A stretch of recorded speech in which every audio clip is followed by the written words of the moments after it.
In the early 1950s, a young researcher named Eugene Aserinsky was working late nights at the University of Chicago. He had rigged up an ancient brainwave machine, the Offner dynograph, in his lab. One December evening in 1951, he attached electrodes to his 8-year-old son, Armand, who lay asleep in his cot. As Armand fell asleep, Aserinsky noticed something unusual. The pens tracking his son's eye movements and brain activity were moving, suggesting that Armand was awake. But when he checked, Armand was fast asleep. This unexpected observation led Aserinsky to discover rapid eye movement, or REM sleep, and when he published his findings in 1953, they revolutionized sleep research. Before REM was identified, sleep was thought to be a passive state where the brain just switches off, but Aserinsky's discovery revealed that the brain cycles through different stages during sleep, including REM and non-REM stages, each with distinct physiological and biochemical characteristics. We began to understand that sleep is not a uniform process but a dynamic state, and this had significant implications for our understanding of the brain and sleep disorders. Aserinsky's discovery laid the foundation for modern sleep research and the development of polysomnography, or PSG. Polysomnography involves measuring lots of different physiological signals during sleep, things like brain waves, eye movements, muscle activity, heart rate, and respiratory function. All of this usually takes place in a sleep lab, and it's used to diagnose sleep disorders like sleep apnea, insomnia, and narcolepsy. But more recently, the emergence of wearable sleep trackers has made sleep monitoring mainstream.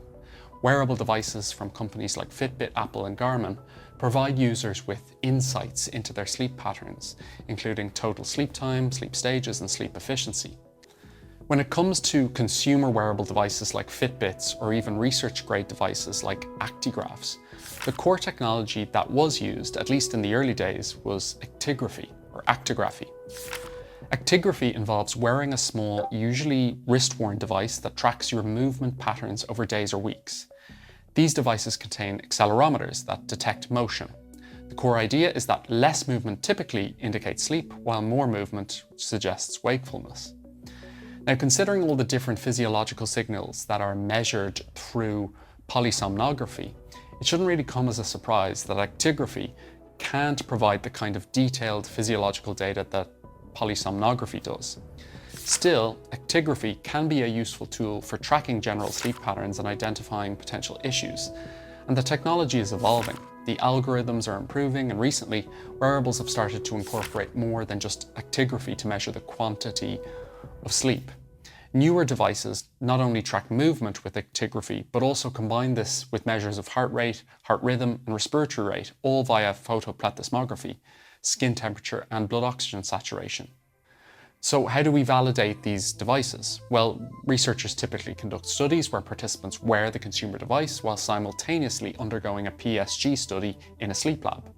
By comparing the sleep stages and metrics reported by the wearable to those recorded by polysomnography, researchers can assess the accuracy of the wearable. The results can be quite mixed. So for example, many wearables are pretty good at estimating total sleep time and identifying when you're asleep versus when you're awake, but they usually struggle with accuracy distinguishing between different sleep stages like light, deep, and REM sleep. So what's the most accurate device? Well, it's difficult to say. While there are lots of reviews on social media by different influencers advocating for one device over another, the reality is that these reviews rarely incorporate PSG, and when they do, it's usually on a limited number of people, or sometimes on a single person, the reviewer themselves, so the results are very difficult to generalize.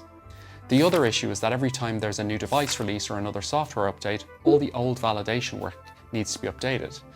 And because a research study can take months to conduct and sometimes years to publish, it's almost impossible for scientists to keep up with the commercial ecosystem. That's not to say they haven't tried though. Our research group, for example, has recently conducted research seeking to synthesize all of the papers published to date, evaluating the accuracy of consumer wearables for lots of different metrics, including sleep. And we found that wearables like Apple Watches and Fitbits can provide a moderately good estimate of overall sleep time, but they're poor when it comes to measuring things like architecture, things like the different stages of sleep, such as REM and deep sleep that I discussed before.